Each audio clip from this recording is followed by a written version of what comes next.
l'heure est grave car le grand jugement est de retour. Il va falloir gagner. Il va falloir mettre des sous. Along, droite, au bout. Ça me rend complètement fou. T'as l'impression que, en fait, il en a rien à carrer, quoi. Il existe des produits licites qui permettent de passer de bons moments, y compris en ce début de mercato. Moi, je comprends pas son absence, sa communication qui n'existe pas. Si tu t'en vas aux États-Unis une fois que tu as fait ton stage pour diriger l'OM de là-bas, ça c'est mort. I'm very excited about making Marseille a champion again. L'OM, sur les dernières années, c'est la pire crise. En ce moment, c'est la pire saison. Venir 8e du championnat, c'est pas acceptable. Bonne chance. Le grand jugement. La semaine dernière, on a donc jugé la saison du PSG à travers des cas individuels. Place cette semaine à la saison de l'OM. Passeront le grand jugement cette semaine Jean-Louis Gasset, Jonathan Klaus, Pablo Longoria. Mais on va débuter par la tête du club, Frank McCourt. Le propriétaire américain, qui a largement délégué le pouvoir à Pablo Longoria, a-t-il fait une bonne saison? La discrétion a été très importante de sa part, avec même une absence notable lors de la demi-finale d'Europa League contre l'Atalanta. Comment juger sa saison? Pour le procureur, elle est ratée. Le procureur, c'est Jérôme Roten. Bonsoir, maître. Bonsoir à tous. L'avocat de Frank McCourt, ce sera maître Jean-Michel Larquet ce soir. Bonsoir, maître. Bonsoir. Et le juge Vérel va trancher l'affaire. Bonsoir, monsieur le juge. Bonsoir, messieurs. Attention, là, c'est un jugement de toute la saison. Hein. On rigole pas.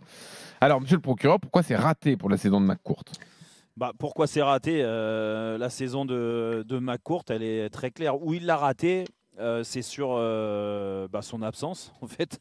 Je suis désolé, mais quand tu es propriétaire d'un club comme l'Olympique de Marseille qui vit sa pire saison depuis pas mal d'années, après avoir battu le record sur la masse salariale, je suis désolé, l'absence du propriétaire ça montre beaucoup de choses qui sont largement insuffisantes dans ce club de l'Olympique de Marseille. Et rien que cette absence-là, et où elle m'a choqué d'autant plus, c'est déjà tout au long de la saison, parce que j'imagine qu'il y a eu des périodes où les joueurs, les dirigeants, le président avaient besoin de se faire secouer un petit peu. Alors bon, envoyer des mails, les avoir au téléphone, il n'y a pas de problème, il les a, mais montrer sa tête de temps en temps quand ça ne va pas, et il y a eu plein de moments où ça n'allait pas. Il aurait dû le faire, il ne l'a pas fait. Mais moi, ce qui m'a marqué le plus, c'est que même quand c'était positif, et il y a eu ce quart de finale de Coupe d'Europe, il y a eu cette demi-finale de Coupe d'Europe, et il s'est distingué par son absence, en fait, tout simplement. Et je ne comprends pas, quand tu mets autant d'argent dans un club avec la ferveur de l'Olympique de Marseille, que tu ne te serves pas de ça, que tu ne viennes pas au moins profiter des bons moments.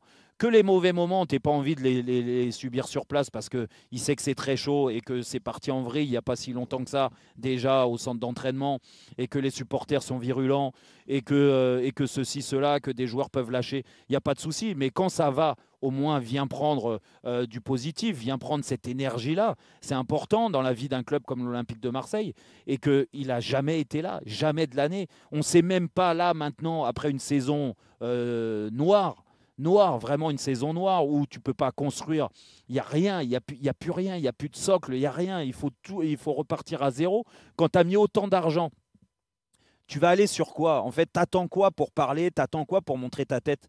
On est fin mai, on va arriver début juin. Ça va être donc les joueurs sont partis pour la plupart en vacances, ceux qui ne sont pas des internationaux. Et il y en a beaucoup à Marseille, malheureusement, et c'est pour ça qu'ils sont dans cet état-là.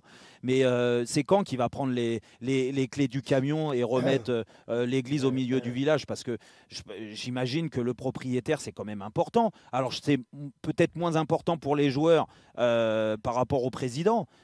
Mais ton propriétaire, quand même, c'est important qu'il vienne te rappeler tes devoirs, tes droits, tes obligations. Et lui, rien dans tout ça, il n'y a rien. L'absence, il est aux États-Unis, je ne sais pas où il est. On apprend la fortune à combien il est. On ne sait pas combien il va réinjecter dans le club. Tout ce qu'on sait, c'est que Pablo Longoria est sorti du bois hier en nous expliquant plus ou moins qu'il prenait sur lui, mais j'aurais aimé qu'il en dise un peu plus et qu'il assume un peu plus. Mais bon, tout le monde est un peu responsable de cette mauvaise saison, mais c'est pas suffisant. C'est pas suffisant, Monsieur McCourt. Rendez-vous compte que c'est un peu le bordel à l'Olympique de Marseille. Et ben on va laisser la défense s'exprimer après cette charge du procureur, Maître Larquet. Oui, le procureur adore le mélange des genres. Dans un club, il y a chacun à sa place.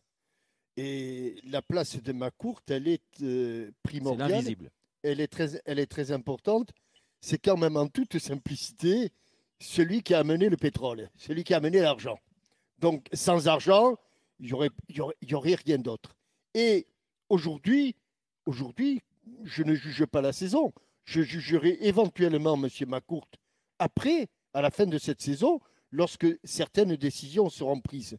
Mais comment peut-on reprocher à quelqu'un de mettre de l'argent, de mettre beaucoup d'argent, et comme il n'en a pas mis assez, éventuellement d'en remettre un petit peu plus, alors qu'il y a au sein même de l'Olympique de Marseille, soi-disant, tout ce qu'il faut pour diriger le club.